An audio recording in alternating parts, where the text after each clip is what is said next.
Hello, আসসালামু আলাইকুম। কি অবস্থা সবার? আশা করি সবাই খুব ভালো আছেন, সুস্থ আছেন আর আল্লাহর অশেষ রহমতে আমিও খুবই ভালো আছি আলহামদুলিল্লাহ। আজকে আমি তোমাদের সাথে শেয়ার করব বিকেলের সময়টা আমি কিভাবে কাটালাম। বাসায় কিন্তু অনেক মেহমান চলে এসেছে, আমার ফুপি শাশুড়িরা সবাই, আর ফুপি শাশুড়ির ছেলে মেয়েরা, আমার মেজো ফুপি, ছোট ফুপি সবাই চলে এসেছে। এই জন্য বিকেলের নাস্তায় আমি আজকে বাঁধাকপির পাকোড়া বানাবো। এজন্য আমার দাদি শাশুড়িকে বলেছিলাম যে আপনি পাহাড়ি ডাল ভিজিয়ে রাখেন, ওইটা একটু ভেজা থাক, আমি বিকেলে ডালটাকে ব্লেন্ড করে পাকোড়াগুলো তৈরি করব। তারপরে সিঁড়ির কাছে এসে দেখি এখানে বড় বড় দুইটা বাঁধাকপি আমার শ্বশুর নিয়ে এসেছেন পাকোড়া খাওয়ার জন্য, আর বাঁধাকপি ঘন্ট করবে ধুপি দিয়ে খাওয়ার জন্য। ধুপি বলতে ভাগা ভাপা পিঠা, আপনারা কে কি নামে চেনেন, আমরা সচরাচর ধুপি আর ভাগাই বলি। এরপরে সবচেয়ে বড় যেটা সেইটাকে রেখে ওইটার থেকে আরেকটা ছোট বাঁধাকপি আমি নিয়ে যেতে যেতে হাত থেকে ফসকে পড়ে যায়। এটা আমি ছাদে নিয়ে যাচ্ছিলাম, ছাদেই পাকোড়াগুলো বানাবো মাটির চুলায়। আর ছাদে মানে শীতের সময় বেশ একটা পিকনিক পিকনিক লাগে, যেহেতু বাসায় সবাই এসেছে। আর ছাদে এসে দেখি এক গাদা জামা কাপড় মেলে দেওয়া, কোনো জায়গা নেই একটু রোদে বসবো। বাসায় যখন সবাই আসে তখন কিন্তু বেশ ভালোই লাগে। আর এখন বাজে ৩টা, সাড়ে ৩টা মতো এরকমই। আমার দাদি শাশুড়ি গিয়েছে তালিমে, আমার শাশুড়ি মা নেই, শাশুড়ি মার বাপের বাসায় গিয়েছে। আমার নানা শ্বশুর খুবই অসুস্থ, সবাই তার জন্য দোয়া করে দিবেন। এই ফাঁকে সবাই শুয়ে পড়েছে, আমি আমার বাবুকেও ঘুমিয়ে রেখে ছাদে চলে এসেছি, যেহেতু ছোট দিনের বেলা। এই যে দেখেন, এটা হচ্ছে আমার ফুপি শাশুড়ির ছেলে, ছোট্ট মুসা ওর নাম। সবাই শুয়েছে কিন্তু ও শুবে না। আমি ওকে বলছি, আগে তো ফুপি তোমাকে খুব বকাঝকা করতো। ও বলছে না, এখন ছোট দিনের বেলা ঘুম ধরে না। তাই আমি বলছি তো চলো তাহলে আমার সাথে বাঁধাকপি দুইটা আমাকে ছাদে দিয়ে আসো। ও বাঁধাকপি দুইটাই আনছে। আমি আসলে দুইটা আনতে বলিনি, ওকে একটা আনতে বলছি। আমি বলছি একটা নিচে রেখে আসো, দুইটা লাগবে না, একটাই লাগবে। এই যে ছোট বাঁধাকপিটা, বাঁধাকপির যে কাটবো আমি, এই যে মোটা দানার লবণ নিয়েছি, বাঁধাকপিটাকে কেটে কুটে বাঁধাকপিটাকে একদম মানে লবণ দিয়ে মাখিয়ে নিব, যাতে বাঁধাকপির যে এক্সট্রা পানি সেটা চলে যায়। না হলে বাঁধাকপি যখন আমি করতে যাই তখন কিন্তু অনেকটাই পানি বেরিয়ে যায়, আর আটা আর বেসন দিতে দিতে কিন্তু অনেকগুলো হয়ে যায়। এরপরে আমি ওকে বলছিলাম যে আমি বাঁধাকপিটাকে কাটবো, তুমি একটু ভিডিও করে দাও।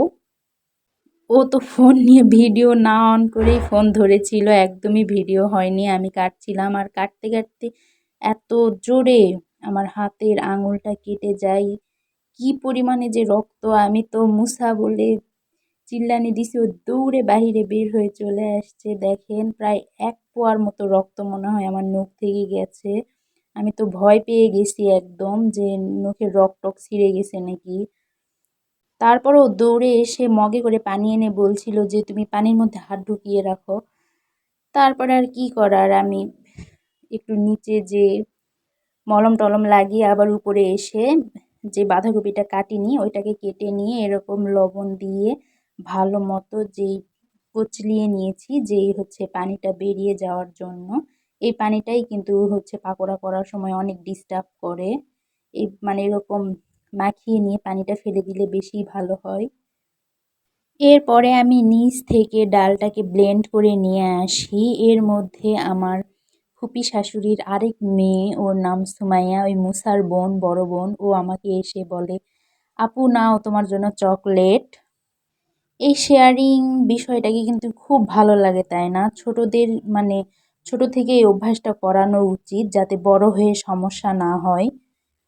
আর ওরা দুই ভাই বোনই কিন্তু খুবই আন্তরিক, আমার কাছে ওদের ব্যবহার খুবই ভালো লাগে। ছোট মানুষ, তারপরে ওদের ব্যবহার আমার কাছে খুবই ভালো লাগে। ওরা কেউই আমাকে ভাবি বলে না, সবাই আমাকে আপু বলেই ডাকে যদিও। আর আমার হাতটা কেটে যাওয়ার সময় মুসাকে যখন বলছিলাম, মানে একটু কান্না কান্না হয়েছিলাম, তখন বলছিল যে গামছা ছিঁড়ে লাগাই দেই। মানে নতুন গামছা কেউ হয়তো গোসল দিয়ে মেলে দিয়েছে, ও বলছিল যে হচ্ছে গামছাটা ছিঁড়ে লাগাই দেই। আমি বলছি না না, নতুন গামছা, এটা কেন লাগাই দিবে। তারপরে ও কোত্থেকে জানি হচ্ছে একটু কাপড় নিয়ে এসে আমাকে দেয় যে এটা তুমি বেঁধে রাখো, তাহলে আর রক্ত বের হবে না। আর এর মধ্যে দেখি যে আমার গুলটু লাড্ডু উঠে গিয়েছে, আমার মেয়েটা উঠে গিয়েছে, ওর নিচ থেকে নিয়ে আসছিল। সারাদিন ওর সাথেই থাকে, ওর সাথেই খেলা করে। এরপরে সব মশলাগুলোকে আমি একে একে উপরে নিয়ে আসি। আমার দাদি শাশুড়ি এর মধ্যে চলে আসে। এই যে ধনিয়া পাতাগুলো উনি বের করেছেন, ধনিয়া পাতাগুলোকে ধুয়ে কেটে দিবেন।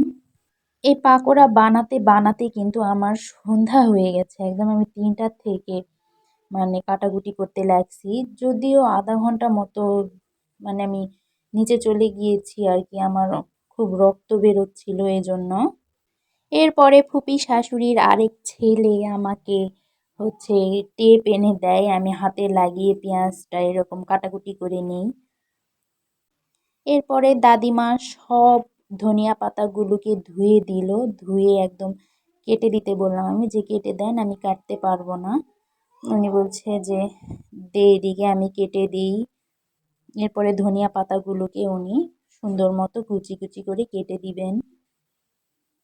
আমার ভিডিওটি যদি ভালো লেগে থাকে অবশ্যই অবশ্যই লাইক শেয়ার সাবস্ক্রাইব করে পাশে থাকবেন, তাহলে কিন্তু আমি অনেক উৎসাহ পাবো। আর এটা কিন্তু একটা প্ল্যাটফর্ম যেটাতে মানে মানুষ আর কি ইনকাম সোর্স মনে করে। আমি একটু মানে নিজে স্বাবলম্বী হতে চাই, এই জন্যই আর কি এই প্ল্যাটফর্মে আসা। তো আপনাদের ভালোবাসা পেলে আরও অনেক অনেক মানে সুন্দর ভিডিও ছেড়ে আপলোড দিব। মানে এখন একটু আলসেমি লাগে, ছোট বাচ্চা, সময় হয়ে ওঠে না সব সময়, এজন্য আর কি সব সময় ভিডিও করে আপলোড দেওয়া হয় না। আপনাদের ভালোবাসা পেলে অবশ্যই আমি রেগুলার ভিডিও আপলোড দেওয়ার চেষ্টা করব ইনশাআল্লাহ। এরপরে আমি পেঁয়াজ টেঁয়াজ সব কুচি কুচি করে কেটে নিয়েছি, নিয়ে যে বাঁধাকপিটাকে করেছি মাখিয়ে পানি ঝরিয়ে রেখেছিলাম, ওইগুলো দিয়ে সব মশলা টশলা দিয়ে লবণ হলুদ গুঁড়ো ঝাল আটা, শুকনো চালের আটা, বেসন দিয়ে একদম মাখিয়ে নিচ্ছি।